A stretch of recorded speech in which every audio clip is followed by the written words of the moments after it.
Hello, everyone, and welcome to the first episode of the DreamlandXR online speaker series. It's a pleasure to have you with us. My name is Alex Milland, and I will be the moderator for the discussion today. Real quick, like I said, this is our first episode, so I just want to let you know the goal of this series is kind of shine a spotlight on some of the XR industry leaders and professionals, and talk about some of the important issues and important topics that are coming up in the XR realm. Joining me today, I have Amy Hedrick, of the CEO of Cleanbox Technologies. I have Yoni Koeg. He's the vice president of sales and marketing over at VR Studios. And then I'm joined by the squad of Shusant Sharish and Oleg Churgil, the CTO and CEO of Fireloop VR. Thank you all so much for joining us today. Thank you, Alex. Nice to be here. Yes, we're all very, very excited. Before we get started, if you're watching, please take a second to click on the like button, the subscribe button, follow us. Check in the description. We're going to have all of the links to all the different socials that you can follow this series on. So take a second and get in early so you don't miss anything while the series takes off and gets up and running. So the topic of discussion today is going to revolve around LBEs, or location-based experiences, in the VR universe. And I thought a good place to start would be to kind of talk about where we were before the dreaded pandemic of 2020 has happened. So I think maybe Oleg and Shashank could start us off here and kind of give us a little bit of kind of like the picture of the LBE space before everything kind of went down. Like, how were things going? What were the trends? And what was it that you were focusing on? Sure. So you want to start? Yeah, I could start us off with that. So once again, my name is Sushant. I am the CTO and co-founder of Fireloop VR. We just opened up our first location in LBE in Irvine, California. And prior to the pandemic, I should say, we obviously no one predicted that this was going to come, first of all. And I think the first thing, when starting LBE is, building trust with the customer, and as well as having a good set of content that people will be interested in experiencing, and also, like, it's not just a one-time content, but, we were looking into content that has replay value and, that people will definitely enjoy to come back and bring other people.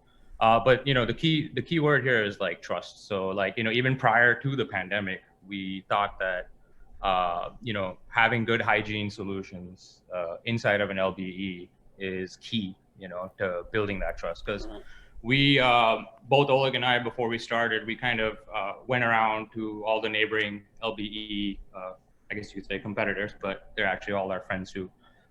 We kind of noticed that some of their hygiene practices were lacking, and weren't sure if customers were seeing that as a good thing or a bad thing. Or I mean, we put ourselves as the customer, and we thought maybe we need better solutions than just wipes. And sometimes it's just not enough. As I'm a consumer myself, and do Beat Saber. You, Alex, you probably know because you stream a lot. Like Beat Saber is a sweat fest. You're definitely working out like crazy, high cardio. And so, I mean, with that, like, we also have games, with the Hologate. We have a Hologate system here, and we have, a game called Group Guardians. If you guys have tried it, it's a pretty high cardio, just like Beat Saber. So we thought, people are definitely going to be sweating. So we need good, solid hygiene solutions. And this is way before the pandemic. And in order to build that, we started to gravitate towards, other solutions. And then Amy's company came into the picture when we went to an expo, the amusement expo, and we saw their talk about Cleanbox. And then I did some research on UVC light, and we were like, this is it. Like, this is what everyone else is lacking, right. And so this was the best, and it's still the best. And yeah, I mean, it's not just like we went and saw like other Hologate owners and other product owners like utilize just the wiping, and then maybe even giving you that little the mask that you wear over your heads, which kind of slips off when you're sharing headsets. Doesn't really work out. It's pretty uncomfortable, but we came across a solution, and we were like, this is the missing ingredient for LBE, because people and customers, they love VR experiences, especially first timers, right? I mean, they absolutely love it, especially when there's group-based experiences like Hologate has to offer, and like, you know, VR Studios with Yanni, and, you know, a bunch of products are available, but, you know, you need to build that trust, you know, and we saw that before the pandemic came, and it started to work when we were transparent with customers, you know, talking about, this is what we do to clean, you know, this is what, and we kind of show them the process, like the 60-second cycle. We use UVC light. A lot of our customers are also, we live right next to, I mean, we're right next to a military base, and we get a lot of our customers are actually active military guys, and some of them were surgical techs. So they have come in and they themselves have said, you know what, like, this is fantastic. This is literally what I do every day. I sanitize equipment. So what you guys have is great. Like, this was before the pandemic. So we're like, all right, we're in a good situation. And, you know, the second part of it is not just the hygiene, but like I said, like the content, right? Like, you got to have good group-based experience content. And last year, you know, is when we started to see like content blooming, you know, and like you got third-party content coming in that we could license, and you know, and that's key. Like, with that, we can measure how customers feel about the content we're serving, and like, we learned a lot. And, you know, we're definitely going to be going over that, you know, when we talk about the different kinds of content. But I mean, I hope that kind of gives you a brief idea of like what was going on before and like after. But you want to add anything to that? I mean, there's definitely just traffic impact that we're definitely experiencing. And like, I will say, like, I saw a lot of different percentages online, but I will say from our perspective, we definitely experiencing like huge reduction of the traffic. So the maximum numbers right now, it's 30% if you compare it with what was before the pandemic. And yeah, I mean, we definitely try to convince people that like this is like a hygiene solution, and like we still our main idea, as Sushan said, like our key is to provide like 100% of hygiene, and to show you guys that like we are ready to, we are not just passing headsets like a sweaty from like a previous customer. We're trying to do our best to make sure that our customers are safe. So Now, Yanni, you've been in the LBE industry for a long time, if I'm not mistaken, right? You are not mistaken. Yeah, you've been there like really since the beginning. So I'm sure you've seen it's close to 30 years that I've been in the LBE business. Wow, I love it. So you've seen an evolution when it comes to hygienic practices in the LBE space. You know, Absolutely. Right now we're talking about UV lighting with CleanBox, and we'll get to Amy here in a second. But I'm curious, you know, before this came along, like, actually, I guess I should say, is this something that you've seen implemented into the LBE experiences that you're close to? And beforehand, what were some of like the typical hygienic experience or hygienic practices that were kind of standard until something like UV came along? Well, I mean, the truth is that none of us really gave hygiene enough thought, right? I mean, fortunately for all of us, Amy did and her team did. So, yeah, you know, that's the obvious, the clean and simple answer is that we did the most minimal things we had to do, because utilization and throughput are really the rhythm that the business runs with. So you try and minimize any operational friction you're always trying to reduce in order to create more utilization. I understood your question to be where the industry was at, and I think that's interesting in the context of having to reduce operations and utilizations and into better hygiene practices.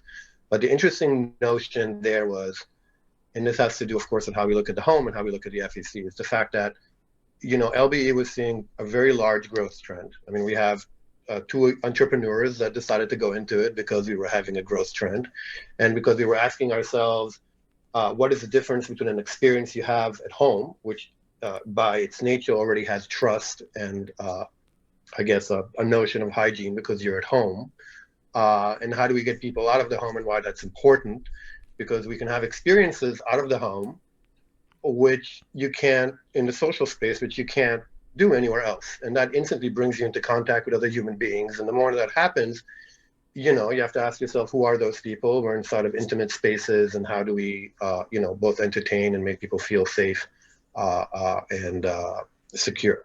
But before COVID, I mean, you know, LBE was thinking that we're competing with the trends of League and Legend and Minecraft, and how do we get people out of the seat into the FPC? Right. Today, the question has become inverted because everybody is so obsessed with virtualizing the LBE experience back into the home.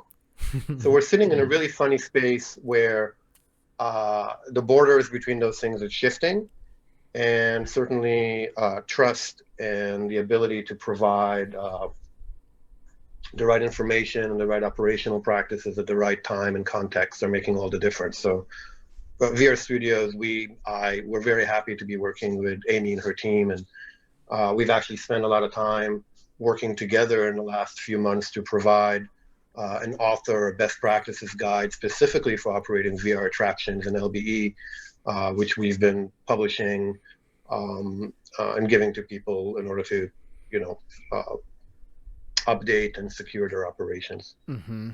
Now, Amy, the clean box is something that has been around since before COVID. It's not like this is a response to the pandemic. So this is something that you guys had already kind of identified a need for.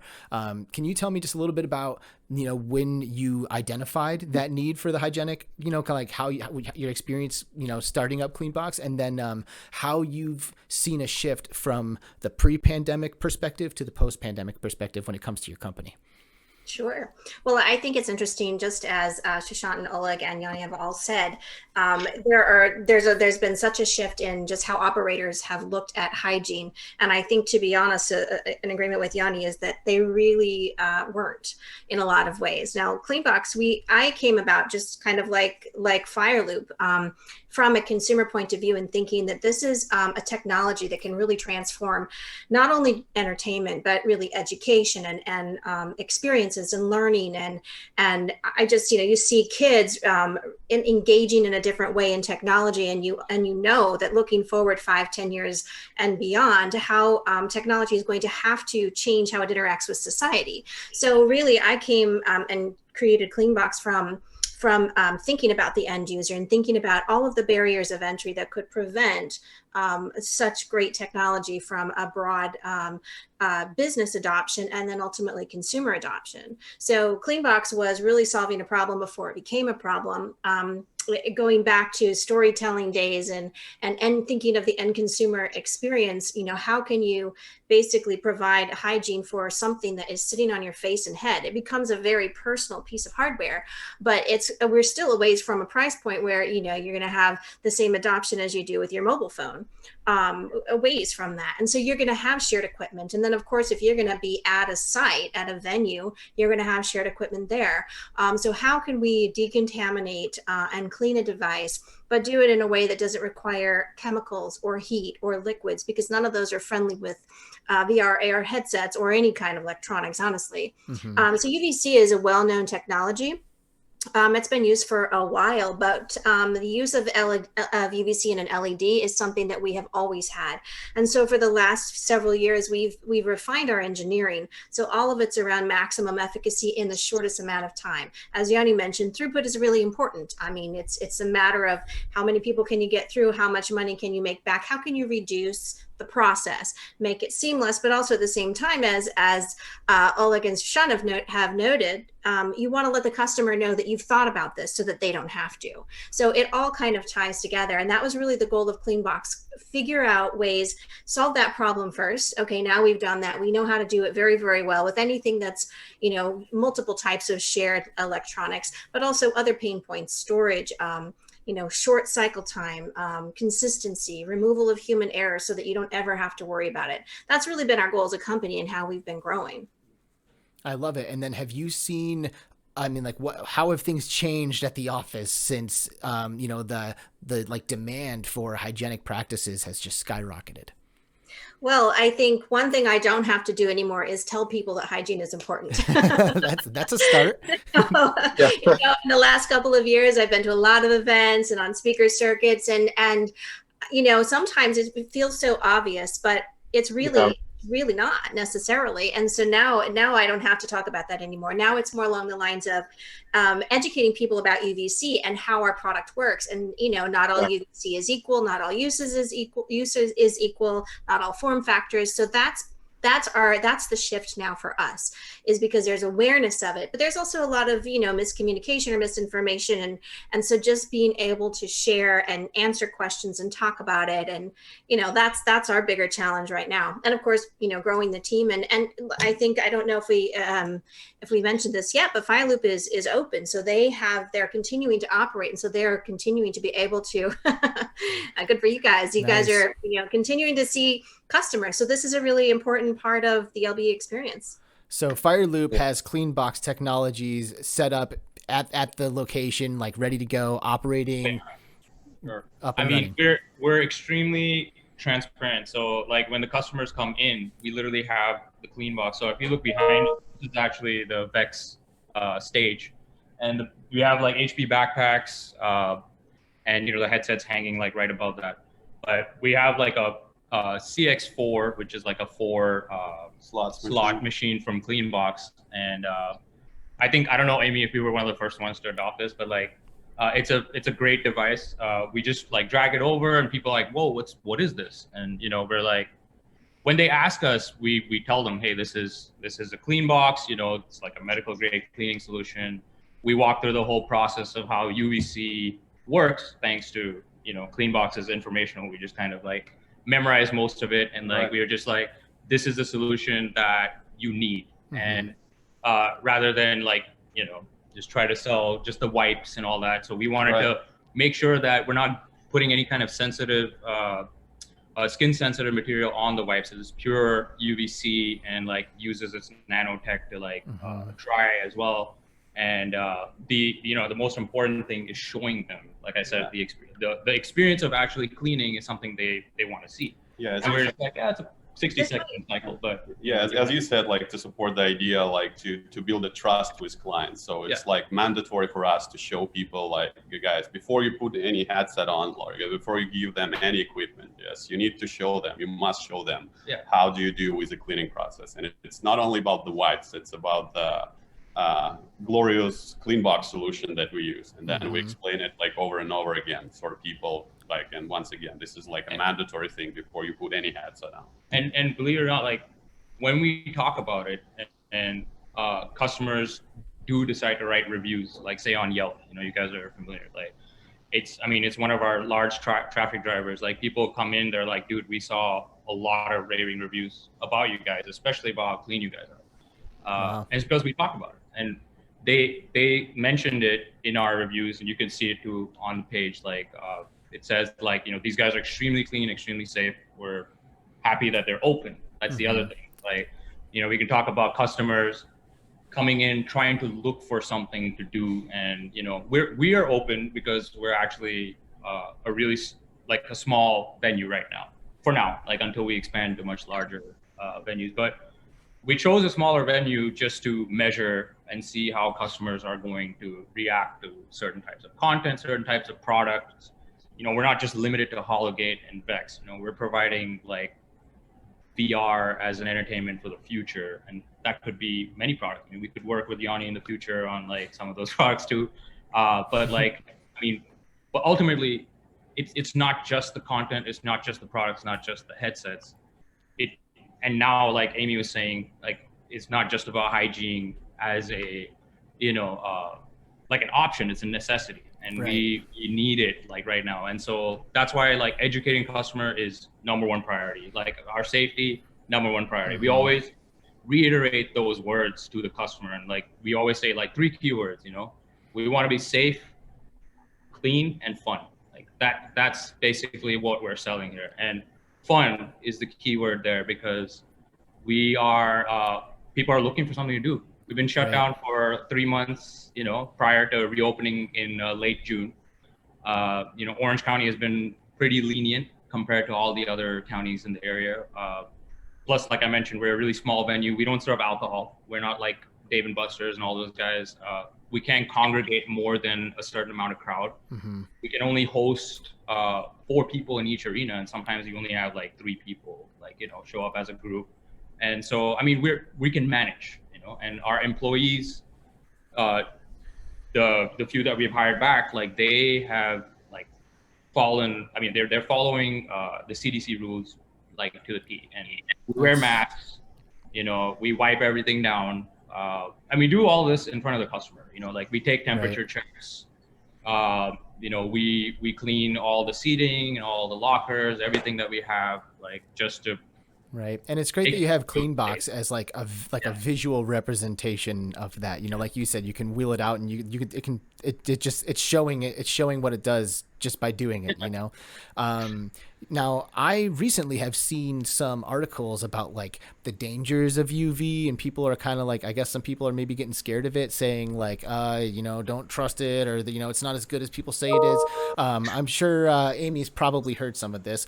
Do you have some responses to people who are maybe worried about the misuse of UV light, or maybe worried about getting some kind of harm done to them as a result of it? Or injecting themselves with it. Yeah. Yes, absolutely. Please don't try to inject yourself with it. Well, and thank you guys for that. And you're right. I mean, there are a lot of questions coming up, and it's great because people are aware now of UVC light, but not understanding the differences between UVA, UVB, and UVC. So there are a lot of huge distinctions there, completely different purposes. And UVC can be used safely. The way we use it is in an LED. So there's no chemical component or mercury or hazardous waste. And honestly, you know, we have safety mechanisms built into all of our devices. So if you open the door mid-cycle, it's going to stop the UVC light anyway from penetrating, from running. The cycle's going to stop until you close the door and start it again. So it's very, very simple and kind of user friendly. But yeah, I think, you know, people, it's challenging because they want to read a white paper and understand more about the technology. But there are a lot of nuances to determine if UVC is effective, how effective it is, you know, if it's decontaminating 70% or 99.9999. You know, it's doing the whole everything, or, you know, there are a lot of components that go into that. And if anybody's interested, I'm more than happy to, you know, share some of the more white paper explanations about that. You're always welcome to reach out, and we can send you what we have. Mm-hmm. But I think, you know, if you put it on your eyes, you know, if you stare at UVC light for a long amount of time, you're going to have some irritation. You can't do that with our product. So there are a lot of reasons and a lot of ways to use UVC safely and effectively. And if you go to our website, you can ask for more information or find more information on there. There's a few things in the LBE space that I think, you know, maybe get talked about a little bit, but maybe not quite as much as they should. It's just things aren't really black and white. And one of the topics that I wanted to explore with you guys was kids in virtual reality. You know, like minimum, like, you know, what's the right age, you know, and what's appropriate, and how, like, you know, do you have to handle it with kids gloves, no pun intended? You know, Yanni, you've been in this for a long time. I'm sure you've had infants trying to get in there at some point, you know what I mean? Like, where do you draw the line, and how do you make the distinction as what's safe for young people? Wow, that was definitely not on your email, but I'm happy to go there. Yeah, sorry. We're rolling with the punches. Okay, it's a good question, but yeah, I think, you know, I mean, there's a few different answers to that. So I think the answer is different if you're the parent. The answer is different if you're the kid, for sure. Yeah. And the answer is different whether you're an independent FEC or whether you're a franchise FEC. So let's start with the franchise FEC. Given that we live in a very litigious world and we try and deal with large statistics of information in order to arrive at frameworks that apply to rules and so on. On the larger FECs, you know, we create the age tends to trend higher just in order to be able to make it, to guarantee, again, in quotes, safety, procedural safety, etc. In some cases, the independent LBE owner, where you can establish a more personal relationship with your client and establish trust, will let younger people on an attraction. Now, some attractions physically simply cannot handle, you know, smaller children by mere fact that you're going to put them through 1.5 Gs and drop them off 3 stories, etc. So we just don't want to do that to 6-year-olds. Same is true with VR, in the sense that we have seen with younger children, with kids, certainly under the age of 12 and so on. But by the way, I've seen 6-year-olds get into VR and have a great time. But somewhere around 12 years old, let's say that there's a kind of potential sensory overload that can happen in terms of like motion. So there's the rules of the industry, then which apply to larger institutions, and then the rules that you can do when you have a personal relationship. And certainly the parents will either lobby for their children or not. The hardware manufacturers, of course, as we all know, make their recommendations. They tend to trend even higher at age than anyone. I have seen, for me, it's a question of physical. For us, with the LBs we've worked with, it's really a question of whether the headset fits comfortably. It can occlude the eyes. You can really tell very quickly as an attendant whether someone feels comfortable inside of it and whether they're able to go and have the proper experience without any egregious effect. And we have the benefit with VR because to this date, outside of the arsenal, most VR experiences are attended and monitored by someone.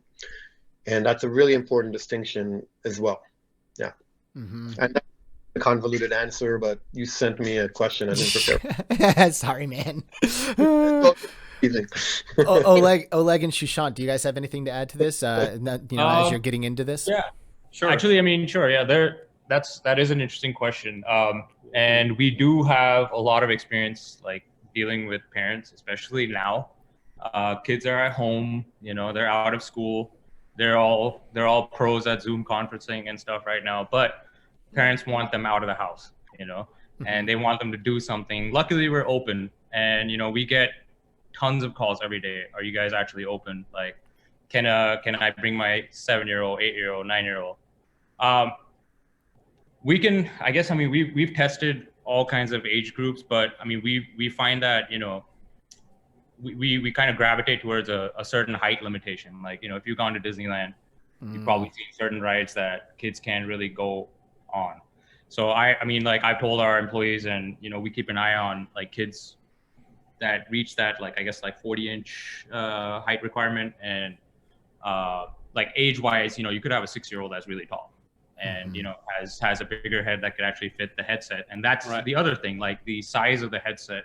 We use HTC Vive Pros right now, and sometimes they could be like overwhelmingly too big and like not tight enough to fit a 7-year-old's head, and like, so it just slides off when they're trying to duck and dodge. It depends on the kids, like, it really their depends. size and their body. Yeah, but like talking from like an age group perspective, like the size is important, but yeah, in our case, we have two different experiences. Like, some of them fit like 10 or 13 plus because of the backpack heaviness. Of course, you cannot give a backpack to like a young kid. No. It might injure their spines. But of course, if it's just like a tethered HTC Vive headset, as long as it fits and their parents are okay, if their kiddo will play some kind of like a snowball family-friendly game, or like, I don't know, like some kind of like a family-friendly game with no violence, like, we are completely okay if their parents are allowed them to play. Yeah. In your limited experience, I just wanted to add that Yanni mentioned, like, like talking to, like, parents is one thing and kids is the other thing. Like,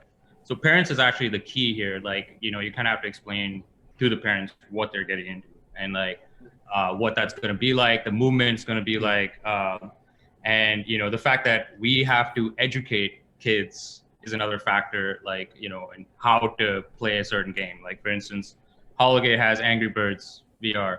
How do you use the controllers like that they've never used before? Like, so that's another thing. So there is like a learning curve for kids who have never tried.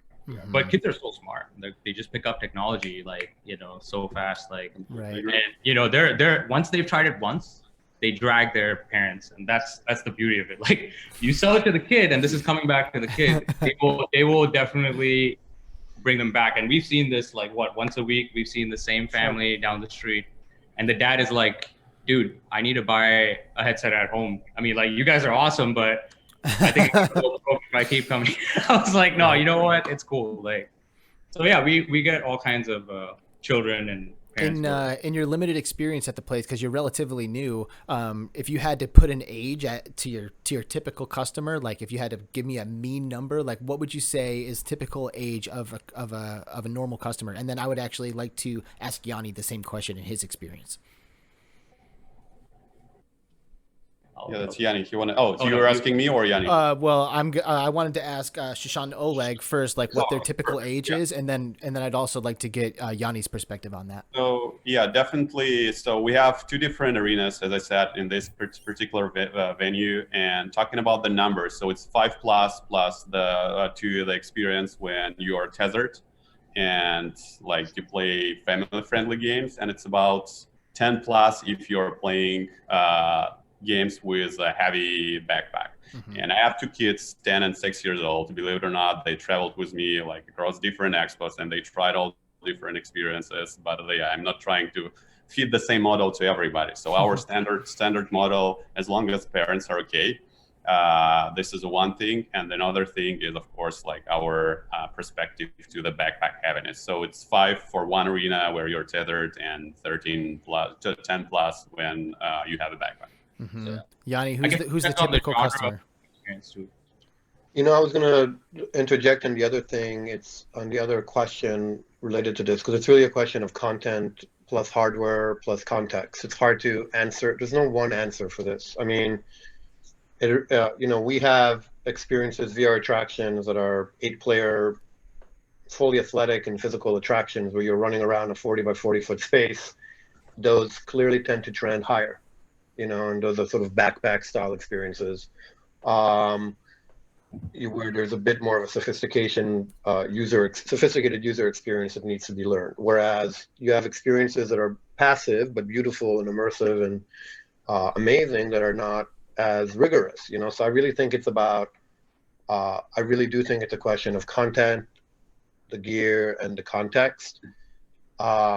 Again, from where we stand, we defer to the FEC since VR Studios does not operate any locations. I mean, we provide integrated systems and a larger selection of VR attraction library. However, we do not operate the location, and as such, we defer to the standards of the location. That said, we think about age group in terms of content design as well as the ergonomics of the hardware. We also tend to design games that use a single controller rather than multiple controllers in order to limit friction at the place. So the old adage, and we know in the game industry, is easy to learn, difficult to master at the LBE, which is the exact inverse at home where you have more time to learn. So you try and create more robust, slower learn experiences where you feel more satisfied with the personal knowledge base rather than the social connectivity. So there are different game design principles that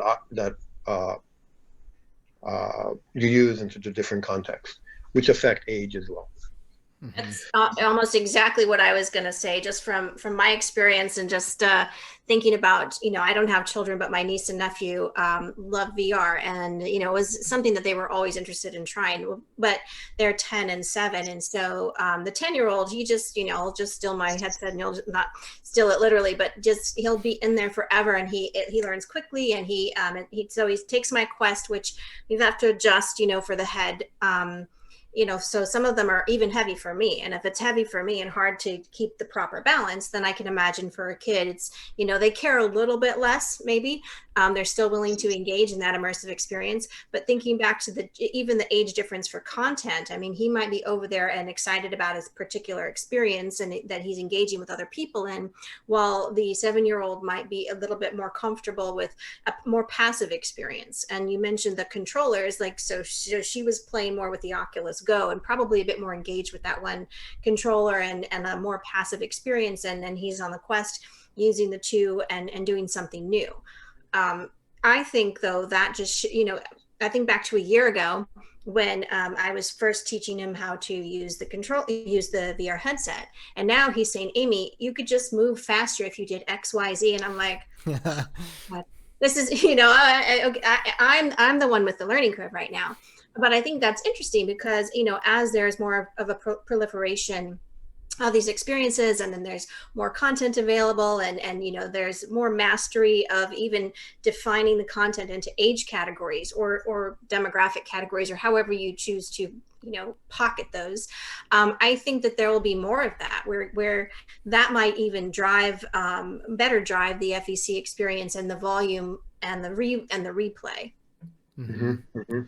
I like it. I just a little anecdote here. I helped put on a little bit of an LBE VR experience myself one time for a gaming expo, and we had a couple of VR setups, and we at first we were like 12 years old. Because that's what everybody says. So we were just like 12 years old. If you're not 12, you're not getting in here. Sorry. And after like a couple of hours, we threw everything away because all the parents were like, dude, my kid. And the kids were so stoked. And like everybody wanted to be a part of it. And we couldn't say no, The other thing we tried to do was have a lot of different kinds of experiences running so everybody could kind of sample this or that. But half of a day later, it turned into a Beat Saber area. That's all anybody wanted to do. Like, it was the game that excited everybody. Everybody was so stoked about it. And recently, Beat Saber has been pulled from LBE experiences. So I'm assuming now that like you guys, Oleg and Sushant, don't have Beat Saber as an option at your location. And Yanni, I'm sure that that's not something that you guys are offering anymore either. Am I right? Well, we never offered it. I mean, meaning Beat Saber is, is a content, and we produce all our own content. Very studios. Right. You guys are fully integrated. Yeah, and we produce what we call purpose-built, very much FEC purpose-built content, meaning it's very much considers the end user and the attraction and the context. Mm-hmm. Beat Saber is interesting along a number of ways because it's a crossover product that both performed very well in the FEC context and in the consumer.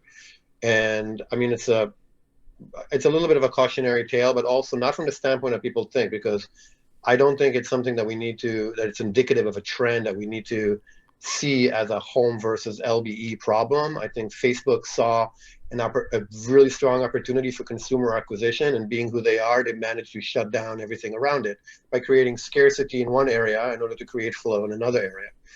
I think we need to imagine content that addresses both home and LBE, both from the design standpoint and from the business standpoint, in order to not have that happen again, because it did what happened is that it did hurt.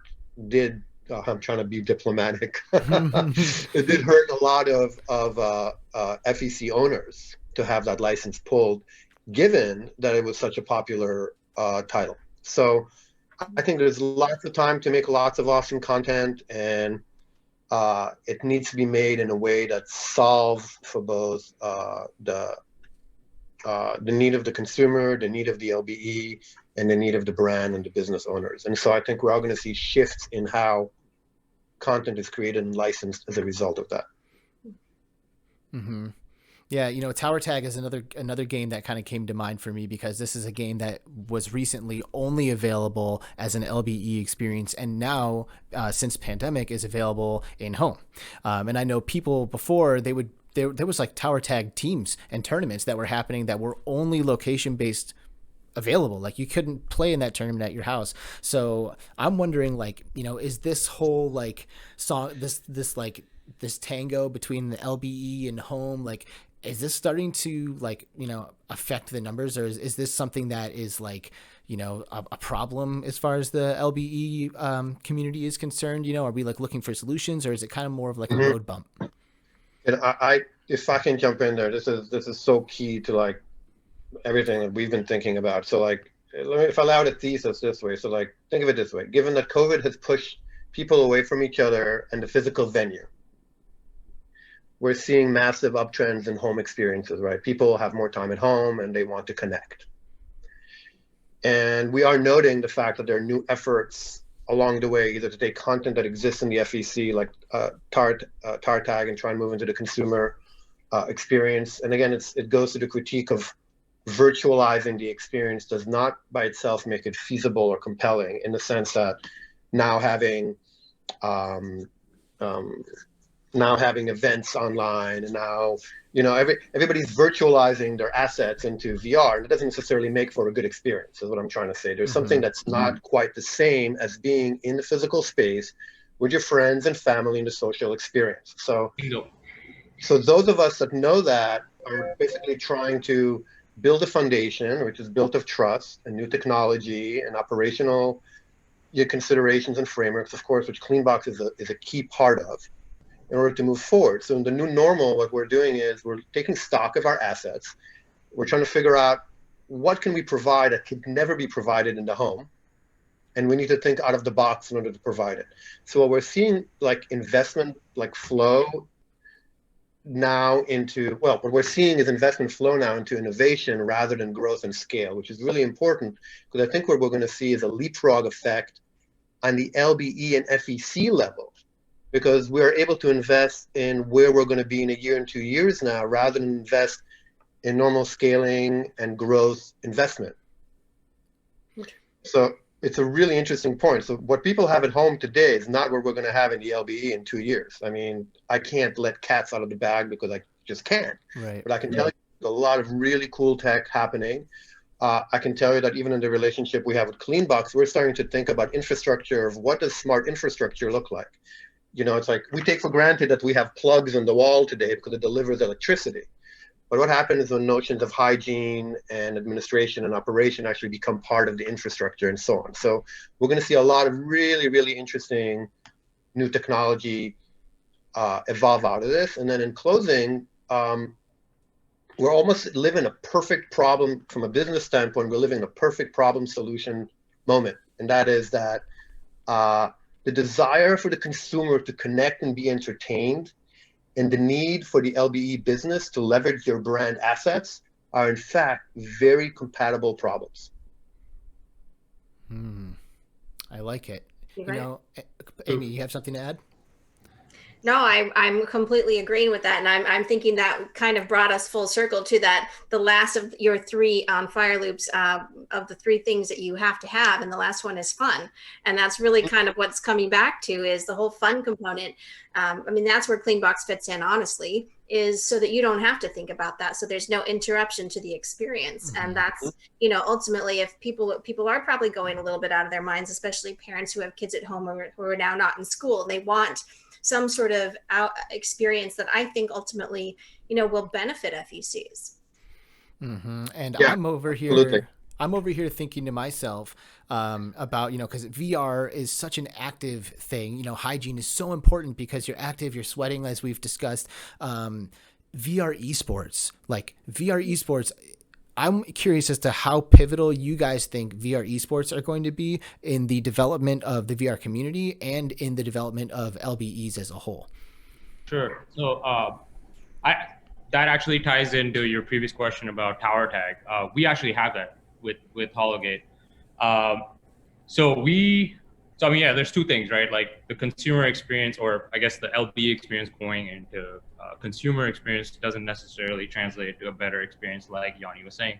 I 100% agree with that. Because the key thing that's missing is, of course, your friends or your family and people that you can actually play with and, you know, maybe trash talk when you guys are competing, whatever. Because esports, I mean, that's basically what it's about, right?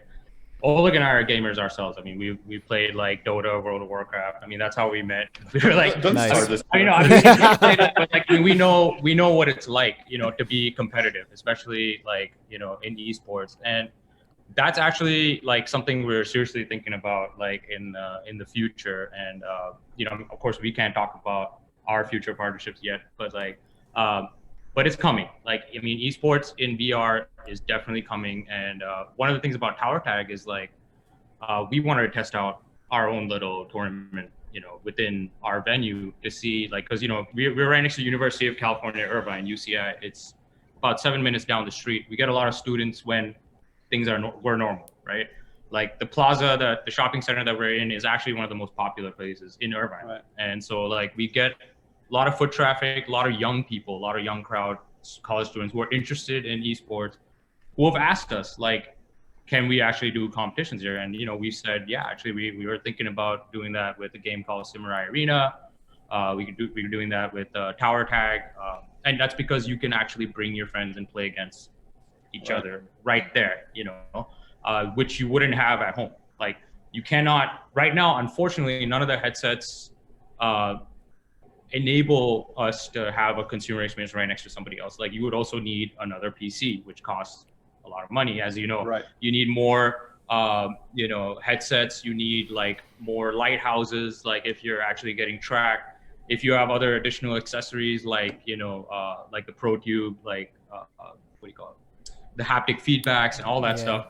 Those are all like key. So that's what we provide here. Like, like we provide additionally more than just the consumer can get. It's the haptics, like, the extra gear that you would get, the actual prop to hold a gun, like people are just going to be holding controllers. So it's a whole different experience altogether. Like, and coming with your friends, talking about it after, that's something that most consumers don't really do at home. Like, right. And speaking about our venue, we haven't released the tower tag yet. We are holding it till the post-COVID period, because right now, like, to invest into marketing of this idea, like to have a location-based experience during pandemic doesn't make any sense. So we're holding this game to release after pandemic, but it's completely different audience, like esports, like e-gamers. That's completely different audience that you need to target and market.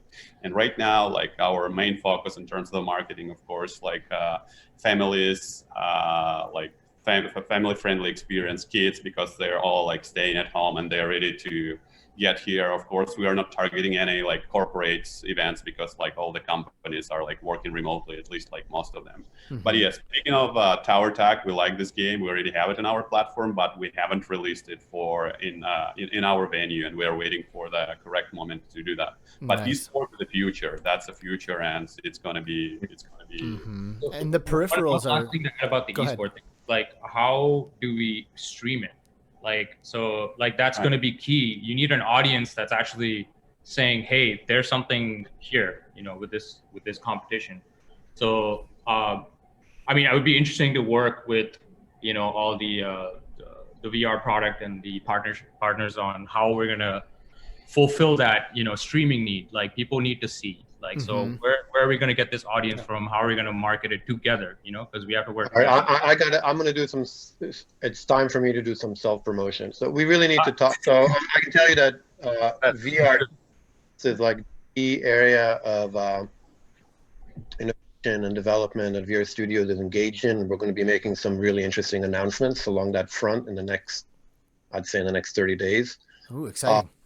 I believe we solve for a lot of these things. We, as you know, all our experiences have always been free roam. We don't do anything tethered. All our gear is untethered and wireless, which means that our game design and experiences are designed for wireless, for untethered experiences. And we have a lot of experience, particular in the physical competitive area, starting with games like Power Play that became actually got adapted for with Microsoft. Oh God, you're gonna have to cut this out because my brain just turned to mush. I was trying this thing. In any case, so VR Studio Sports key initiative is to solve for those things, to get the players moving. And what the key thing that I love to talk about this, because the reason we call esports and it's the one place we call sport where there's absolutely almost zero physical activity, but it is a sport by the fact that people get together, they plan and they make teams and they cooperate, and it looks like everything like a sport except the physical movement, except it requires no athleticism whatsoever. Yeah. The interesting thing about VR sports or VR esports is the fact that these two things meet perfectly, where we can have competitive, tactical, smart play in a physical location, which embody all the features of esport, with the spectatorship, and the branded events and awards and money, etc., all the stuff that people want to participate in. But the fact is that the only place it can take place is, imagine that the FEC becomes like the stadium. I mean, which is exactly what you're thinking about, right? Yep. And there's a really interesting relationship between the consumer at home practicing for their and the FEC being muscles. Yeah. And without saying too much about that, we'll be saying a lot more soon, but we can pick that conversation offline, but it's a really, really exciting area of development. And yes, hygiene is absolutely critical for that, because we make people sweat. Right. That's the thing, is it's so active, everybody's sweating. And the thing that separates LBEs from at-home experience typically is the addition of wearable peripherals and extra haptic devices and things like that. I've always kind of wondered, because I've done some LBEs myself, and they are very varying in quality. Like, this is an industry that's like rapidly developing. Like the technology is constantly changing. Quest came out last year. They're talking about dropping another one on us this year. Like VR is just like taking off. When it comes to LBEs, like how do you decide like when the time is to upgrade, and like, because it's such a massive investment for a situation like that, like when do you upgrade? When do you jump in? Like how long can you sit on a single VR technology before it's like, okay, like we need to start thinking about, upgrading these computers or upgrading these headsets or whatever?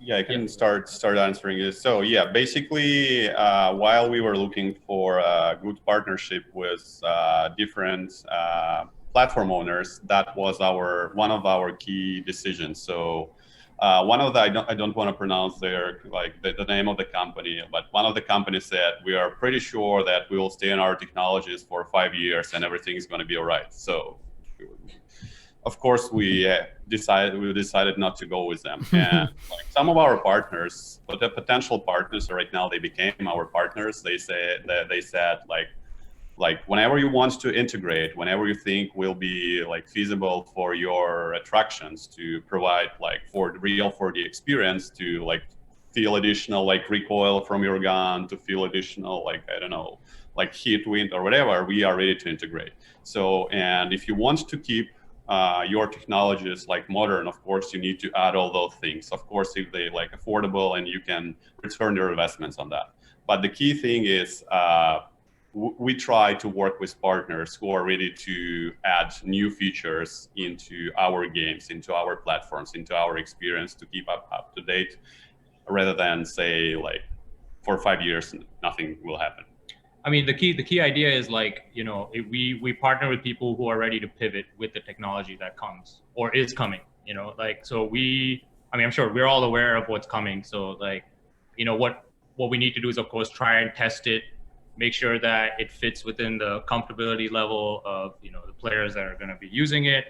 Yanni mentioned wireless and untethered. Like, I mean, that is also part of the future of like the technology and the direction that it's going. We all want to be untethered. We don't want to be wearing backpacks because they are heavy. And of course, like, I mean, not sure if there's a topic for now, but like, integration of 5G and higher bandwidth and like the ability to stream through cloud. That's definitely going to be a future of VR. Right. And that's definitely going to help LBEs as well. I mean, that's not running away once all the infrastructure is in place.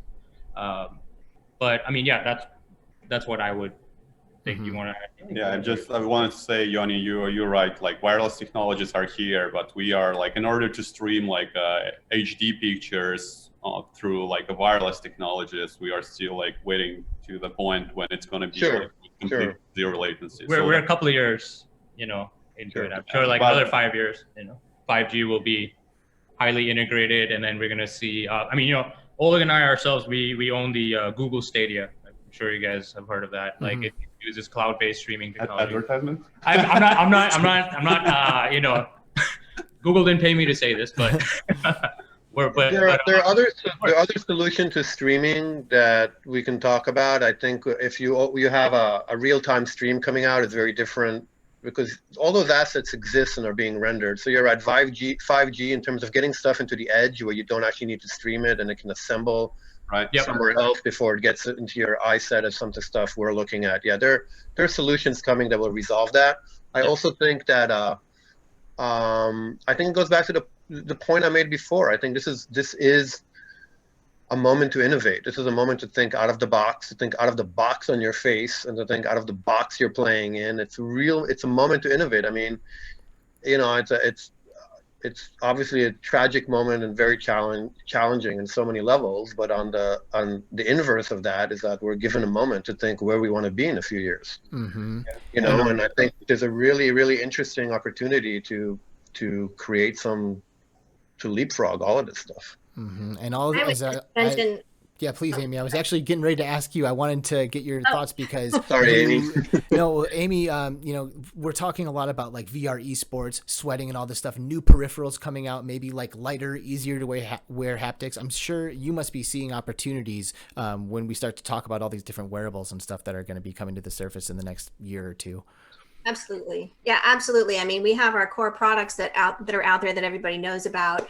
We have 4 products on the market now, but we're growing and innovating, just alongside everybody else. I mean, we're still of that same startup mentality and the same, we look at the opportunities and then we look at the challenges and we think ahead. Okay, well, this is where the market's going, and we make our, we think strategically in terms of timing and rollout and what people will need. But the one good thing I will say about our hardware is that the ROI on it can be extended. I mean, you might have to reinvest in certain headsets after a certain amount of time for a variety of reasons. And we will continue to innovate our own product and make it better and have more functionality and more information and more value add.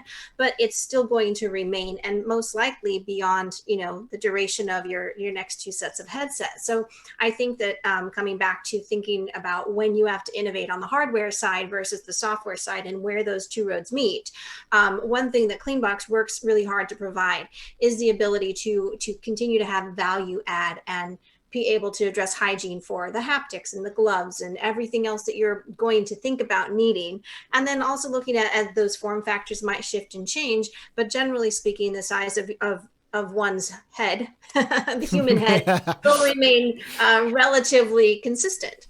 So that's something that we work on our end. Again, coming back to the end consumer, making it an easier experience, making it operationally an easier experience. That's our goal because we're the consumer also. That's a great point that you make. It's like the headsets are getting replaced every year, but the size of them certainly isn't changing. And, you'll have one clean box and you'll watch maybe 4 or 5 different headsets over the years take residence in there. Yeah. That's pretty cool. Yeah, and beyond that, I mean, I think, Amy, you're in such a unique situation because it's becoming the brand. It's not just the gear; it's sort of a brand, validating brand that you're creating. Because so many of us, all of us in the VR attraction business, and that are relying on Cleanbox to create that area, not only provide the hygiene, but actually create that moment of trust that we were all speaking about, and that is an indelible mark that will be made in sort of the brand consciousness, I think, of both the business owners and the consumers. So congratulations to you for having the forethought to be there. I saw you all those years in all those conferences and I was like, yeah, this is really cool. And then there you were. We're like, well, so seriously, like, thank you. I mean, one thing that comes back to the trust is, validating what we do. And I just want to mention this because it is important to show the lab testing that you've done. Does this, because UVC is not always the same. We have tested our engineering, which is consistent across our product line, on COVID-19. We know what it can do on hard surfaces all the way to respirator masks, because we have a product on the market that decontaminates and eradicates COVID on an N95 mask. So we know where we need to place the product in the clean box to decontaminate it.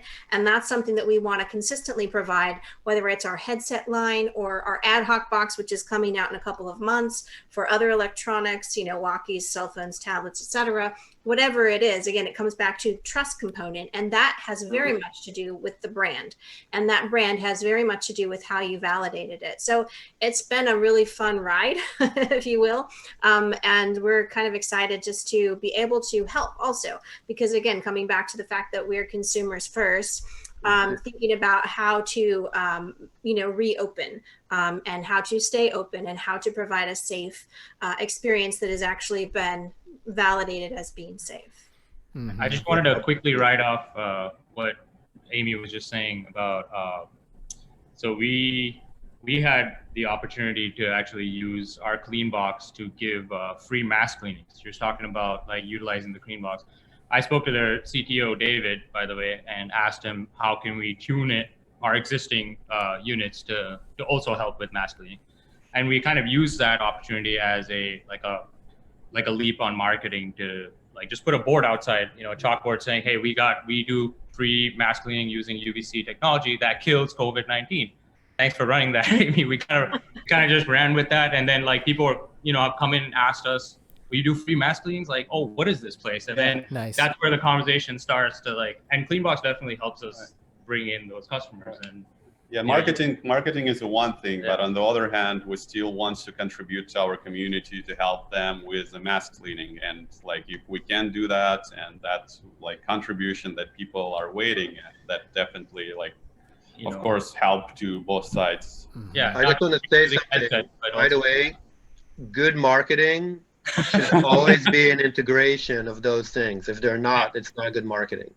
Yep. I wouldn't call it as a marketer. I'm not. If those things, it's marketing on the one hand, we all know that. On the other hand, I'm teasing, but you know.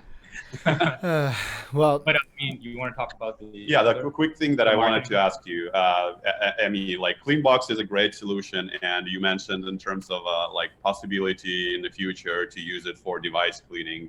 Just a quick question: are you planning to have like one box when you not only can place headsets, but at the same time you can place like plastic GANs for controllers and controllers themselves? That will be the great and cell phones, because customers always ask us like, hey, can we just drop our cell phone here to disinfect? We're like, yeah, sure, but we're not sure if the distance actually works, but just sorry, Alex, I didn't want to hijack your conversation. No, that was okay. That was your last opportunity, because I'm getting ready to wrap this thing up right now.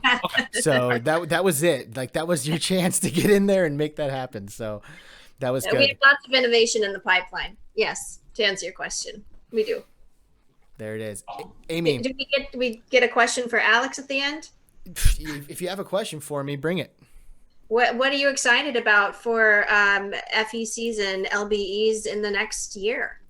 Myself personally, very much VR esports.